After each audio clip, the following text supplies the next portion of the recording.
All right. Good morning, everybody. Welcome to the March 14th weekly working group meeting. To start off, we do have some new members. I see from CSA Group we're joined by Marzan this morning. Marzan, would you be able to give yourself an introduction to the group and what you hope to what you hope to bring and get out of it? Absolutely. Hello, everyone. Good morning. Thank you, Dan, for accepting my request to become a member. My name is Marzan Havishbek. I am new member in Anna Maria's team. If you remember, in one of the meetings, she and my colleague Nancy presented CSA to this group. So I am not new to CSA, however. I've been 7 years with CSA working on the safety and certification side of the organization. So I have good experience in safety compliance principles, risk management, usability engineering, and so on.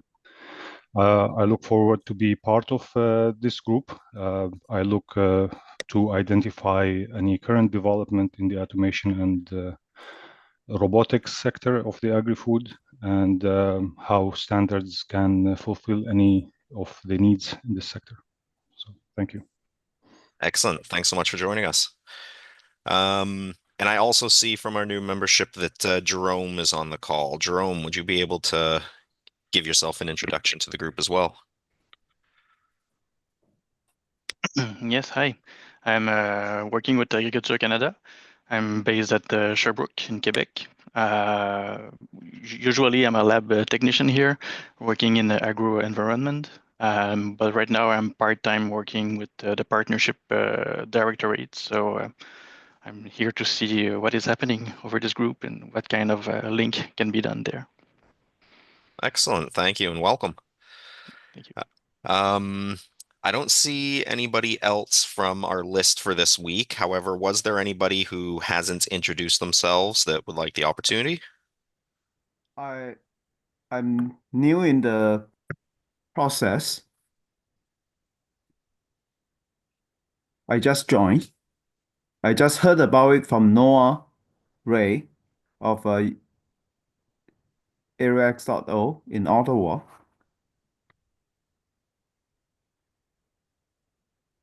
Excellent. And what organization are you with Oh, and what do you hope to I get out teach of the group? electrical engineering at the University of Ottawa, and I Oh, joined AreaX.O in Ottawa 4.5 years ago.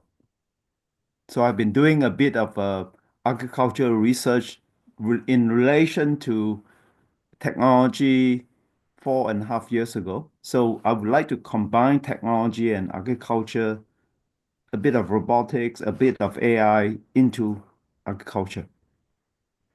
excellent. Well, thank you Are for joining. are Thank you you. Dr. Ted? We've met before a couple times. Yes, Chuck. Hi. Yeah. Hey. See lots of friendly faces on the call already. All right. Thank you very much for introducing yourself. Um, with that, I think we will head on into the meat and potatoes of our call this morning. So I'd like to welcome Noah Ray from Area XO and Invest Ottawa. And Noah, please take it away. Yeah, sounds great. Thank you. I'll just get my PowerPoint going here. Um, Sorry, I just have to switch them over here. Um,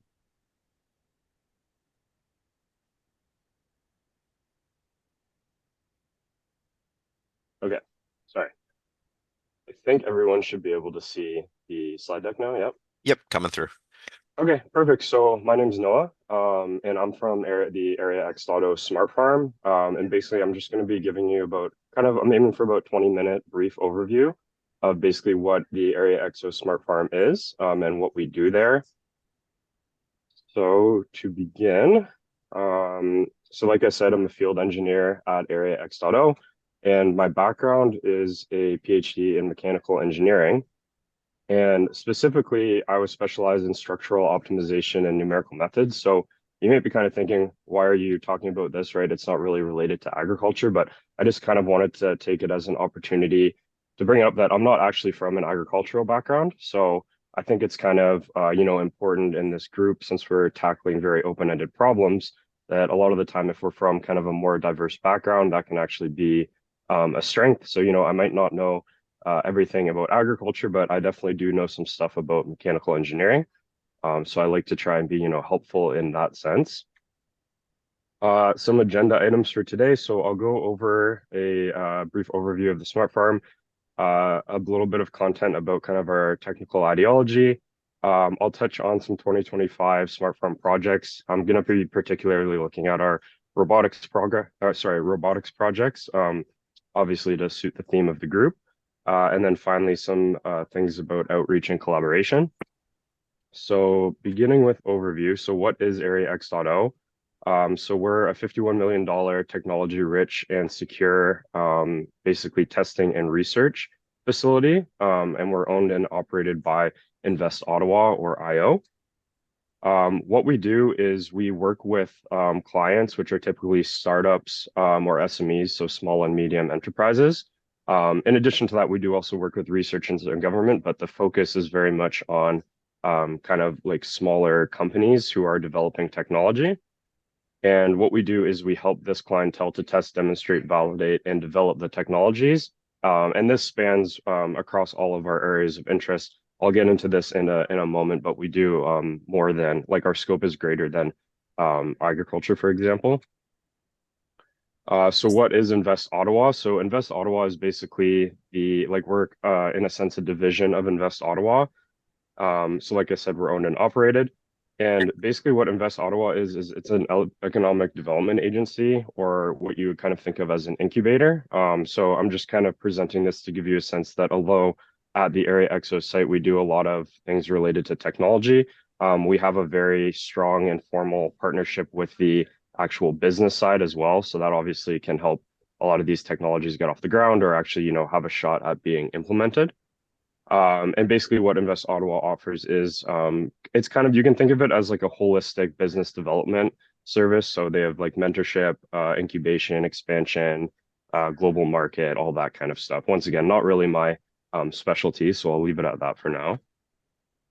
And what do we do? So as you can imagine, we do smart farm and agritech, but we also have quite an additional set of things we do testing or are interested in. So we do smart mobility, so that would be like smart cities, autonomous vehicles, defense industry, drones and advanced robotics, and advanced communication as well.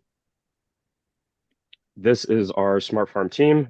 So basically the bottom row is mostly Area XO employees, but at the top we kind of have a mix of different academic institutions. So for example, you met Dr. Yeep earlier this morning, so he's from University of Ottawa.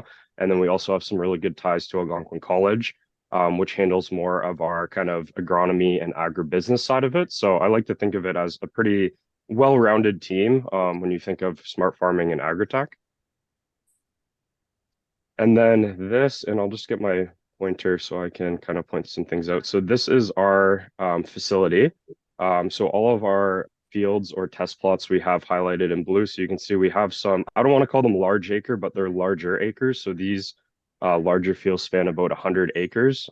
So if you can think of like an agritech company, for example, running a trial, they could run something into like the 100 acres. And then these smaller ones to the right are more of like a small plot demo field. So those would be between 1 and 5 acres. You'll also notice too, one thing that's kind of unique about our smart farm is since we're heavily tied into the smart mobility and kind of defense and drone space, we have a pretty advanced communication network. So we have private 4G, 5G networks on the site.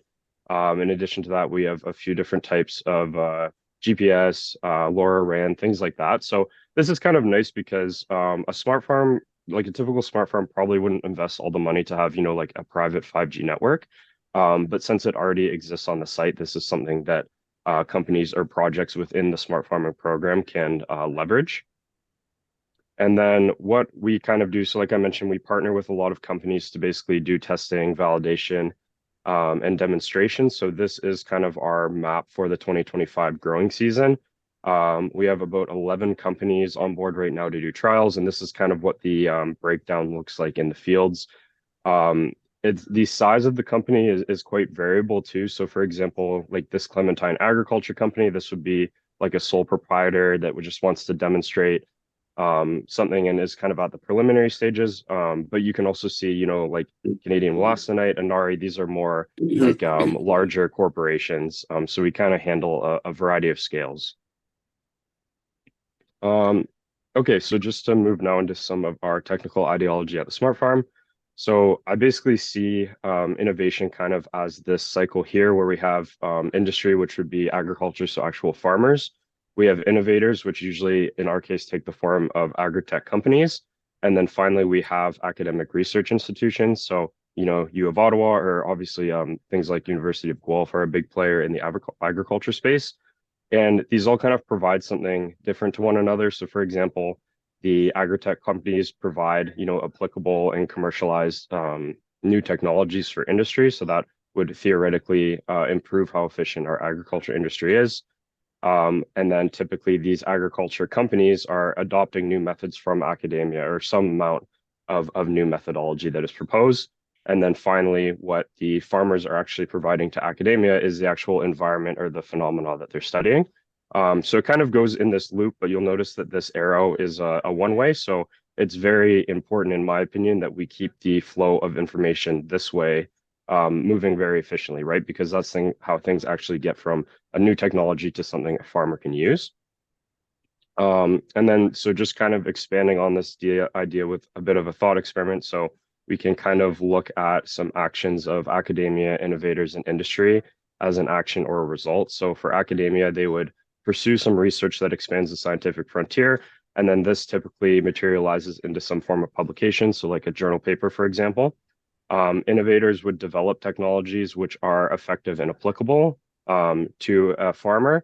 And that is generally, I think, what would result in a improvement of capability to our farmers. And then finally, we have our actual farmers, so the agricultural industry, and they will just adopt technologies that are useful and profitable. So you can see that, oh, sorry, and this basically would end in a more profitable and efficient agriculture operation. So you can see that it kind of gets weaned down as we move to the right because, you know, not every new technology or not every idea that is proposed will actually materialize into something that's useful and more importantly, profitable in agriculture. So basically kind of our posture at AreaXO is we're very focused on this central column, which is kind of concentric to the activities of an agri-tech company. So although we do partner with academic institutions and kind of use that relationship to improve the scope of some of our projects, we're very focused on what an innovator or what an agri-tech company actually needs and what kind of assets we can provide them to achieve some of their goals. We can kind of also look at this on a spectrum. So for example, this large green area would be the technology which currently exists in agriculture. And then this yellow section, which is what I call kind of the practical innovation side of the spectrum, is what agri-tech companies would be developing. And then finally, we have the knowledge gap. So this is what essentially academic institutions are typically addressing, right? Because they're not going to be really pursuing research or publishing journal papers if there's not some gap in the knowledge. So kind of my point to all this, it's been a bit long-winded, but I think sometimes when people think about how we innovate in the agricultural space, we're always thinking that we need to basically push what is known, like what is the scientific frontier. But what we really try and focus on at AreaXO is actually this kind of border between existing technology and practical innovation and actually push that forward. So what can we actually take from what's new and make it applicable and profitable within agriculture? So how we operate our smart farm is also based on some what I call informational pillars. So basically we have practical operation, which would be basically what actually occurs on the farm. How do we track that? So, you know, what's being planted, when is fertilizer being applied, etc. And basically the point of these pillars is we kind of want to paint a picture of what's going on the farm, especially in the context if someone is trying new technology out. We also have technologies that would fall into the category of analysis. So these are things that would like perform some type of analysis, give us some information. So on our farm, an example could be soil optics. So that gives us a lot of data about the basically soil makeup. And then we also have LICOR too. So this is basically a nitrogen gas analyzer. So once again, so that falls into our analysis. And then finally, we have sensors and monitoring. So this is basically assets we have on the farm that allow us to perceive what's actually going on in the environment and record data. So this would come in the form for us as basically weather stations and then also UAV imagery. So like drone imagery, which boils down to that. So basically what we do is we use these to have a really good picture of what's actually going on the farm and really quantify project success and the effect of different technologies that we're demonstrating. So kind of another experiment of thought. So basically at Area XO, what we want to avoid is if we're undergoing a project, we want to avoid this kind of dialogue where, oh, we put this technology in our field and, you know, it appeared to do well. It's very qualitative and it's not very useful kind of broadly. So what we kind of aim for is more something more descriptive like this. So, you know, we put this technology in this demo field. Our yield was increased by this % compared to a control plot. And then we can also provide you with, you know, a summary of field operations, what's gone on in the field from a legacy perspective, soil analysis, climate data, imagery about what went on. So we're really trying to quantify what we do here. And I'm sure other smart farms or other people that take these kind of technological pilots have kind of a similar system in mind.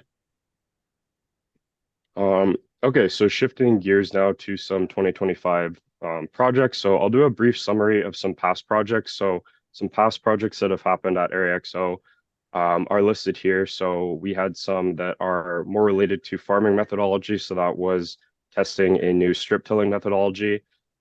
We've had 2 AI-based projects for both nitrous oxide prediction and crop yield based on UAV imagery. And then we also in the past worked with Sustair. If you're not familiar, they basically have like a high pressure water jet planting system. So those are some things that have happened in the past years. But what we're probably more interested about, of course, is what's happening in this growing season. So the first, we have 2 robotic projects that we're collaborating with Hagerty Agrobotics, which is very exciting. So the first is the Nio Oz. And basically what we're looking to do is apply this robot in a low acre horticulture field for weeding. The robot has other implements you can use too. So, you know, as we become comfortable with it, we'd like to expand to other farming operations. And this project is going to be also a collaboration with Algonquin College, who will be handling more the field management and agribusiness development side of it. So, you know, making sure there's actually, not making sure, but quantifying the basically the business case of the robot. The second would be another project, like I said, with Hagerty Agrobotics with the Nio Oreo. So this is a similar robot, same company, but larger scale. And we are going to use that for weed control in a pumpkin field. This project is actually a collaboration with a local Ottawa farmer, the Foster Family Farms, who have obviously some weed problems with their pumpkin fields. And this project is basically formulated as kind of a gradual scale up. So basically demonstration on lower acre and then eventually scaling up to higher acre control of weeds in the pumpkin field. And then the last project I'll go over today is a collaboration with Hardy Foods. So the idea with this, Hardy Foods does vertical mushroom farming, and basically they're interested in developing either a humanoid or a mobile manipulation robot to help them basically with labor at the vertical farm. Like I said, it's collaboration with the actual mushroom farming company, Hardy, and then Indro Robotics, which is a robotics company in Ottawa. And this is more on the experimental side because if anyone has experience with humanoid robots, like they're not the most applicable thing right now. They still need a lot of development. So this is more, like I said, of an experimental project. Okay, and then finally, just some outreach and collaboration. So basically, we try and become as connected as we can with the kind of general network that I've devised here for agriculture. Technically, we're all kind of part of it already, right? Because I would probably classify this as an agricultural interest group.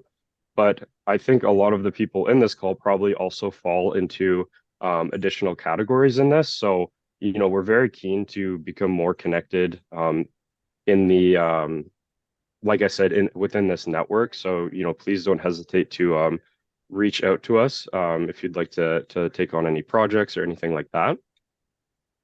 And next I have GC Expo. So this is basically a large exposition that we do at our Area Expo site.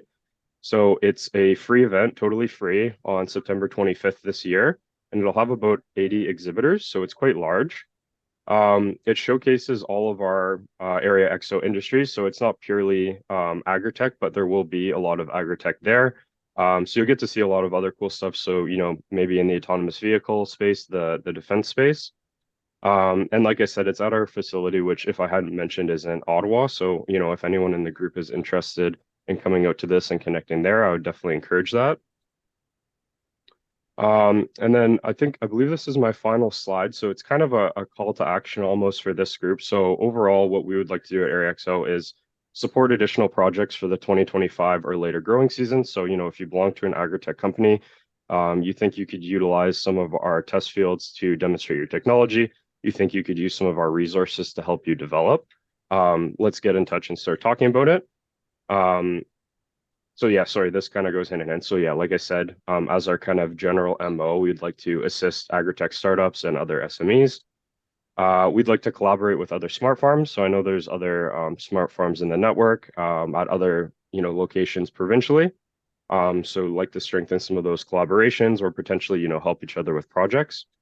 And then finally, we'd like to increase our communication with any government and or regulatory bodies too. So I know this call is quite rich with individuals from this kind of style of institution. So if there's anything we can do to help you, please don't hesitate to reach out. Or, if you're looking at any kind of areas of development or kind of like provide a call to action in that sense, we can definitely do our best to address that for you. Yeah, and I'll just leave this slide up for a minute. So this is myself and my email. Like I said, feel free to reach out about anything. And then on the left is our business development director for our smart farm, Suzanne, who I think at least a number of people in this call have probably met before as well. And yeah, thank you. That's all I have for today. Excellent. Thanks so much, Noah. Great presentation. Really interesting stuff you're doing, and we appreciate you giving everybody an overview of what you've got going on over there. I do see we had one question come through in the chat. Colette is wondering, could you use a cobot rather than a humanoid robot? Yeah, I think so. The humanoid is kind of the more like wow factor experimental part, but yeah, realistically within robotics, like within that vertical mushroom farm, it would be smarter to just use like some type of mobile manipulation, or sorry, some type of like mobile base with like a manipulation implement. So we're kind of looking at both avenues of the project. So kind of that wow experimental factor, and then the more like applicable and obviously more cost oriented side. Very cool. Because with the cobot, of course, you can program it to do just about anything.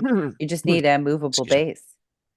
Yeah, exactly. So, and then yeah, like I said, the I guess for lack of a better term, the humanoid robots are like a bit of like a lemon, like out of the box. Like you usually have to do a lot of teleoperation and stuff like that to get them going. So, we're a number of years away from where they could just be like easily implementable.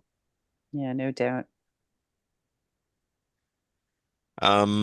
Carl is wondering if you might be able to, I guess maybe in the chat, if you wouldn't mind typing in the date and details for the demo day.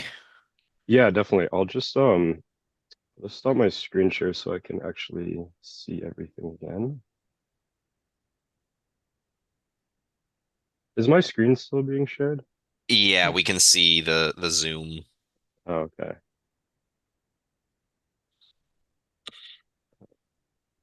Okay. There we go.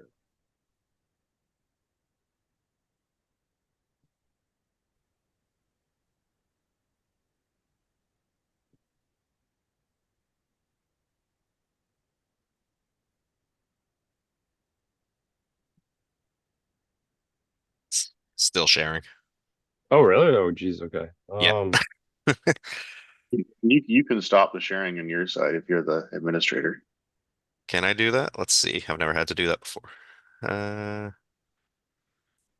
Yeah, sorry, I don't see the I swear I'm usually a little more technologically oriented, but Just No hit worries. escape, Noah. Just hit escape.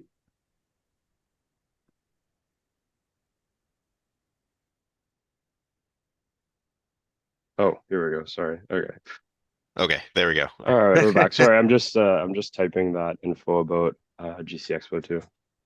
Perfect. Thanks, Noah. While you're typing that out, Megan is wondering, do you use a fee for service models when you're working with the SMEs? It kind of depends. So in some cases, if we have funding for the project that's associated with the SME, it will come in at a $0 quotation, but depending on the ask and depending on the scope of it, because obviously not every interest of an SME would be necessarily aligned with some type of funding program.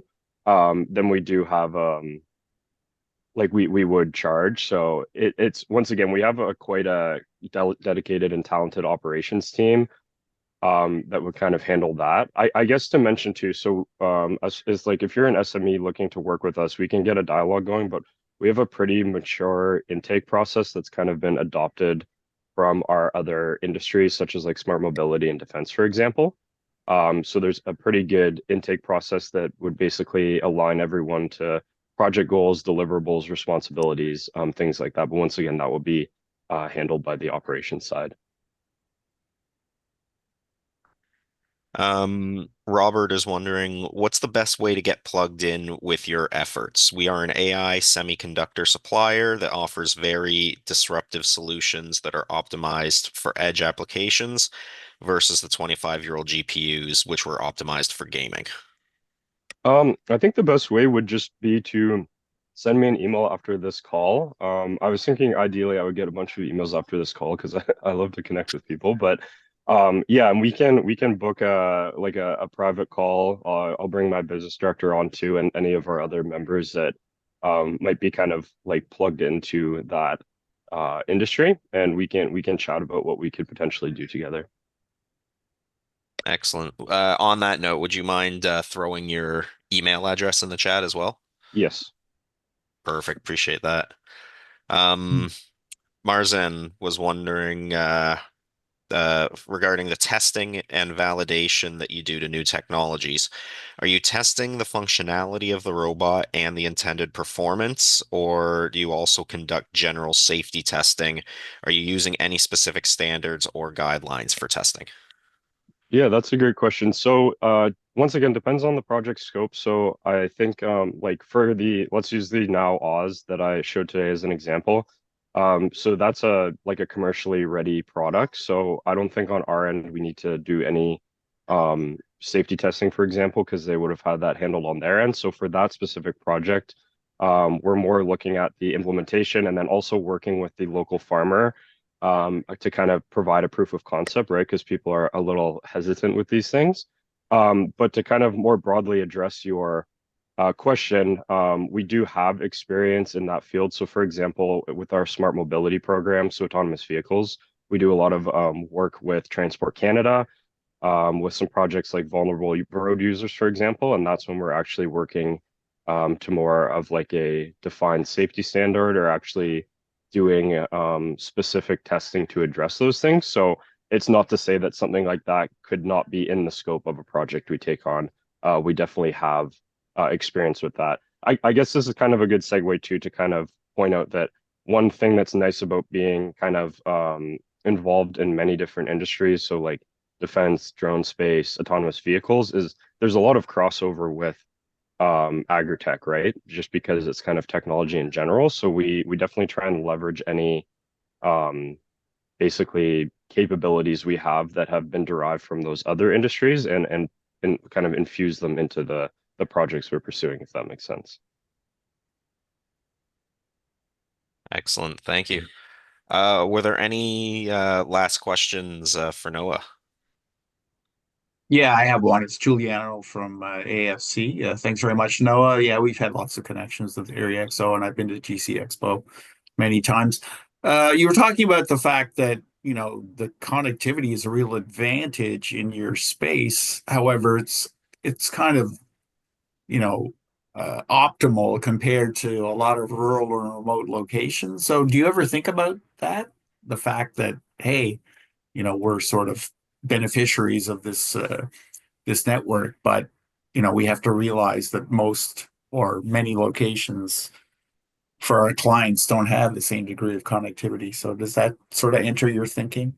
Yeah, definitely. Because I think you just need to keep everything in context. Like, and honestly, I feel like up to now the agritech projects have not leaned into the private network. Like, a lot of agritech companies, sorry, excuse me, a lot of agritech companies are not necessarily interested in using like a private 5G network. But I think how we do try to address this is, a lot of agritech, for example, like the robotics is very centered around GPS. So like we're still using kind of a similar GPS protocol to what would be available, or we even have some kind of more niche network types that would be more applicable to rural environments. Like we have like TV white space, for example, or like LoRaWAN, things like that. So I think yeah, it's a good question. I think we just need to keep everything in context, and I think from our perspective, if we're managing a project or drawing conclusions or providing recommendations, like if a technology can only operate effectively on a super high quality and private 5G network, like that's a very noteworthy thing, and that really affects how applicable it is. Great, thanks. Can I follow up on that question a little bit too, please? Maybe just another point. So the availability of 5G, obviously that's going to be situational, and in rural areas, it's not that pervasive. I know the waters have gotten really muddied with Starlink, so I mean, it's a difficult time perhaps to propose something like that. But assuming things are on the up and up, I mean, Starlink seems like it would be a very satellite-based communications, internet seems like that would be very disruptive and almost take away advantages on the private 5G network, which I would assume is going to be very expensive to set up. But keen to hear your thoughts on that. Yeah, I totally agree. And I guess this is funny because so we actually have another testing facility. It's about 2 hours north of Ottawa, and it's more remote and more geared towards like the defense and large drone testing. So we don't have network there. So we're actually getting Starlink for that for an upcoming project. So I think it's just another good example of, because of a more defense related project, we're going to start integrating with Starlink.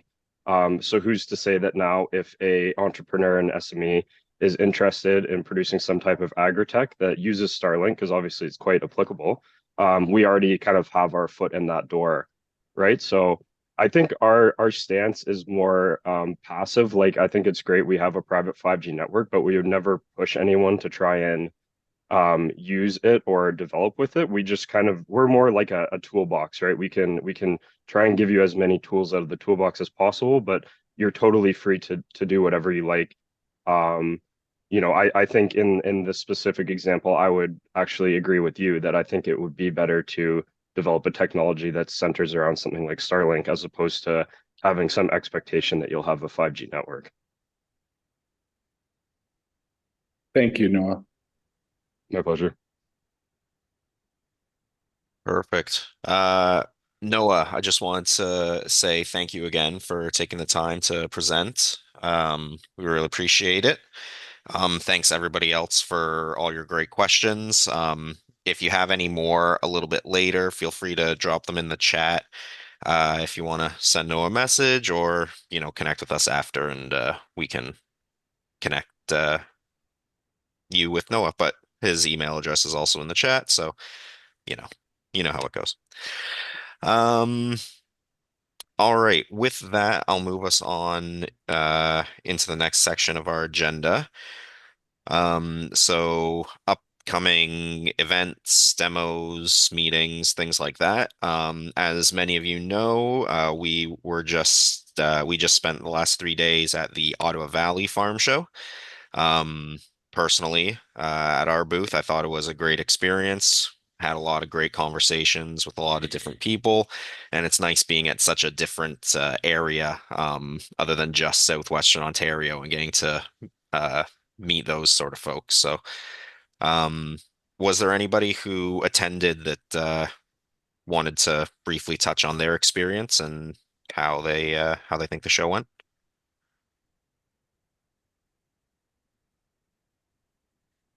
No? All right. Well, that's all right. Um, No, I'll say something. Yeah. oh, So perfect. yeah, Kyle and I dropped by to meet Dan mostly because we hadn't sort of met him in person. So there you go. But yeah, we had a good tour around. We talked to the OMAP people, the extension specialist, and there was a chap just down from Dan who works in Winchester doing drone testing. So we had a really good conversation about our drone project with him. He wasn't aware of the kind of steps we were making, and he provided some good intel about kind of off-label use that's happening with drone spraying in southwestern Ontario that we'll share with our regulatory colleagues to try and get them to speed up the process for approval. So yeah, it's been a few years since I've been to the farm show, but it was well worth it. So yeah. And then I went past Dan's booth after we had talked to some people, and he had a big crowd. So clearly he I was just going to say the same thing. It looked like we were kind of worried that you were kind of stuck in the hallway there, but hopefully you had a lot of people stop by and say hi. Yeah, well, thank you. Then what is a WFD? That stands for Western Fair District. Oh, okay. Thank you. No problem. Yeah, thank you both for your comments. Appreciate that. Yeah, we've never been to the show before, so being in the Innovation Alley, we didn't know how it would go, but rencontre les Ontario, là. La section variée. we thought that it was very worthwhile. We had a lot of great conversations, so we're looking forward to attending again in future years. Okay, moving on. Project updates. There wasn't anything on the agenda, but we did have one. A while back, we asked folks who might be interested in joining the mentorship subcommittee. So next week, we're going to be sending out an email to those folks who responded. If you haven't mentioned that you'd like to be part of that subcommittee and you would like to, please just email either myself or Bridget, and we can make sure to add your name to that list. And that'll be going out sometime next week. Sorry, Dan, could you just give a brief explanation of this mentorship subcommittee? Yeah, absolutely. So basically, it's going to be built up of obviously our members here. And they're going to be the main focus of that group is going to be on mentoring smaller startups and SMEs, and just being able to provide guidance essentially. Still need to meet and work out the exact details on how we're going to do that because we are just starting it up. But that is the main goal of that group.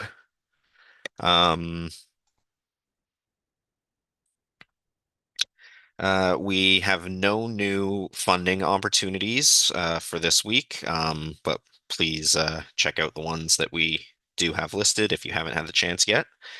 And with that, I'll move us into the roundtable section of our meeting. So if there's anything that anybody would like to share or comment on, please let me know. Yeah, Chuck. Do you want Bridget just put a comment in there? Do you want to touch on that before I go? Sure. Bridget just mentioned to add to what I said, we have funding for mentorship available, but we need to promote it more and have more of a process with regards to it. So that is also what the group will be providing feedback on. Okay. Just a few things. Joe Dales is leading a panel at the Grain Farmers of Ontario next week that we'll both be participating in on innovation space and whatever which is going to be should be good. That's on Tuesday, I think. Joe, is that right? In London? Yeah. And then later that week on Friday, I'm speaking to on an online panel on workplace safety. So we've been asked to have a discussion on the on worker safety around robots. If these robots are going to be in farmer workplaces, what does that look like? So I thought it'd be important to kind of be on the leading edge of that, and so that'll be on Friday afternoon. And on the 25th, I'm speaking to the Advanced Ag Leadership class on robotics in Durham. I'll be doing a bit of a trip there. And I think the last thing I'd mention is that on April the 9th, if you'd like to go to British Columbia, we're participating in a robotics demonstration day with Simon Fraser University and BC Chi, just outside of Abbotsford. And so far, it looks like we're going to have 3 different robots at this demonstration event. They're telling me that the weather will be good enough and dry enough on that day that we'll be able to run them out on the sandy soil in BC. So that should be interesting. Awesome. Thanks for those updates, Chuck. If you happen to have any links for any of those events, would you mind sending them to me, and then I can help share them? Certainly can. Perfect. Appreciate that. Taylor, go ahead. Hi. Okay, let's turn this off. Funding. So the Trade Commissioner Service annual funding cycle, CanExport, opened. Both streams that are available have opened this month. So CanExport Innovation, which is co-IP development in foreign markets, opened and closed within a week. So it was, and this is also because it's now on a 3 intake cycle. So they essentially oversubscribed a third of their annual funding in a week. CanExport SMEs just opened yesterday, and it is highly recommended that you get onto the NRC portal, open an application, and then go from there. Working with the Trade Commissioner Service or any organization does not guarantee success, and you can see even stats in the new applicant guidebook about how only like 38% of applications actually get funded, and it's not usually at the full amount requested. A very interesting change to the CanExport SMEs funding this year is you can either apply for the US or one of the 4 sub-regions of the US as one of your target markets, or a foreign market. You can't do both. So you're either all in the US, and it has to be a new region of the US. This isn't about maintaining an existing position. This is about breaking into a new market, or it's targeting any of the other 159 trading nations out there, with a lot of emphasis put on our trade diversification strategy that goes all the way back to 2018, and all of our trading agreements, which we now have the great soundbite of 15 agreements covering 51 countries. So a lot of opportunity out there, but the window will close very, very fast. Yeah, get out there, get onto the NRC portal, and feel free to reach out about CanExport support. Thanks all.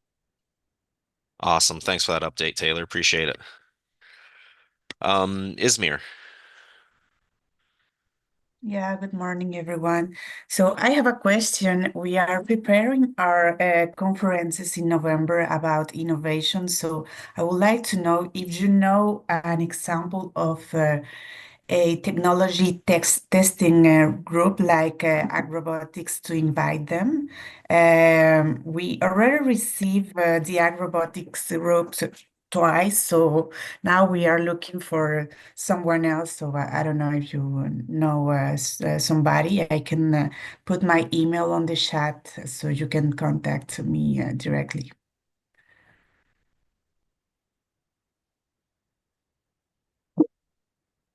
Excellent. Thank you.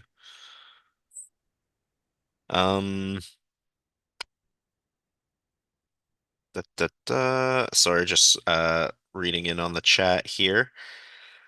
Brian, did you want to take an opportunity to? Yeah, thanks, Dan. I was looking for the raise hand button. For some reason, Zoom looks different to me this morning. No worries. So I think everyone's familiar or mostly familiar with OCI's CIT, CTI programs. Robert from OCI has been doing the rounds on that. And, you know, Vineland is a technology development site with OCI. And so this summer we're sort of trying to group a bunch of little projects together into some shared field trials, as we're labeling them. And so we're looking at growing a number of different crops across a few different acres in our field space, and then opening up the doors for pretty much anyone and everyone to come and do pretty much anything. You know, we'd have to judge within reason, of course. Someone wants to come down and destroy the entire crop on day one. That's probably not what we want, but many of you are on the call. We've already been in discussions with, and we're planning out projects. But we've finally got a little form put together, so I'll share that in the chat in a second. I'll just share my screen actually, just to show it off to you here.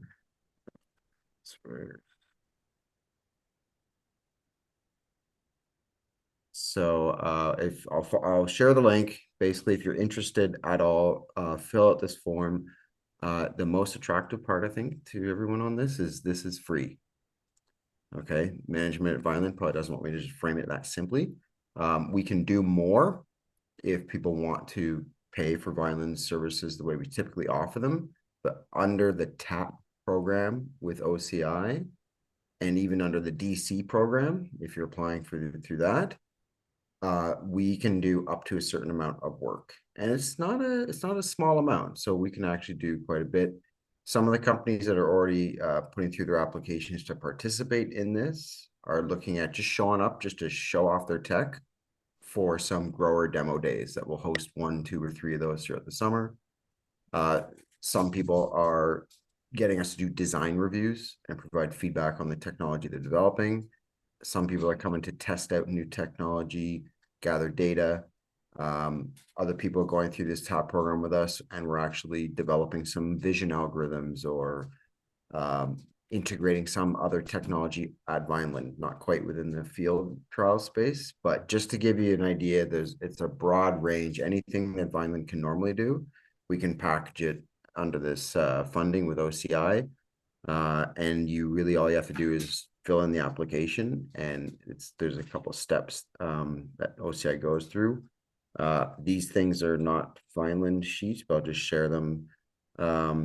This is DC. It's a little more complicated, but if you're interested in pursuing basically just free access to the services I'm talking about in the field trials, the Technology Access Program is the one to go after, where it's no cost. Like, big highlight, no cost to you as the SME applying, which I think is, you know, pretty darn attractive. And you see the process here. Basically, you got to get on a call, get something going with OCI to actually apply for this. And Vineland just basically says, yeah, we're talking to them, we're good. And then we scope out the work that we're going to actually do here at Vineland. And it goes through a small review process. If you are in the middle of working on an OCI application, DC or TAP, you're probably a bit frustrated. They've been a little bit slow to get them all through. It's probably the external review process, I'm guessing. But I think Robert and his team are working to kind of speed that up to actually get some of those through the system. So you do have to apply for this through OCI. Yeah, and if I just jump back to the sheet really quick, you'll see all we're really trying to figure out with everyone is, you know, what kind of stuff we really work. I mean, apart from the contact details, what's the technology we're talking about here? Is it a drone? Is it a weeder? Is it a harvesting system? What is it? The TRL, the technology readiness level, that's just to kind of get a sense of, are you showing up with something you're going to want to test and validate and show off, or are you showing up with something that's really, you know, at the ideation and concept development early stage?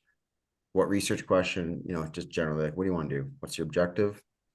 And then we're open to a number of different crops. It's looking like we're locking in carrots and onions for sure, but last summer we did a pretty much almost exactly all of these already. So we can repeat that and do any of these or other, let us know.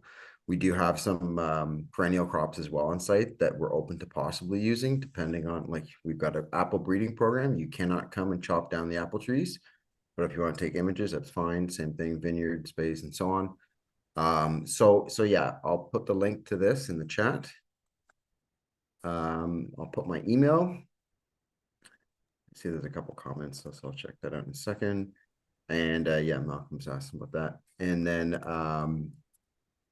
OCI, if you go visit their website, you can find those other info sheets, I believe. Or if you contact me, I can pass them along. But certainly reach out. We're trying to get things in order. We're a little bit behind on getting this sheet out and soliciting companies, but I don't know, we've probably got.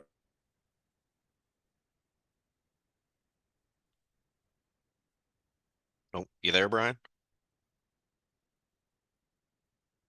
I think Brian lost his connection there a little bit. Luckily, he was able to share his email address before cutting out there. So if you'd like to follow up with Brian, please do.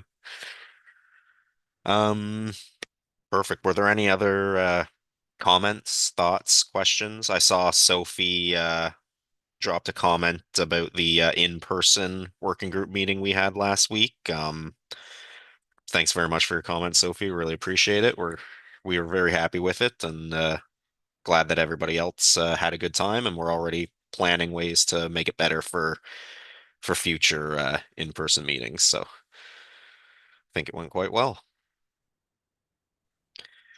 But yeah, sorry, were there any other questions, thoughts, comments from anybody? No? All right. If that's the case, I'll just one more time thank our presenter for this week, Noah, for joining in and giving us an overview of Area X.O. We really appreciate you taking the time. Thank you, everybody, for joining the call this week. And have a great weekend, and we look forward to reconvening next week. All right. Take care, Awesome. everybody. Thanks so much, everyone. Thank you.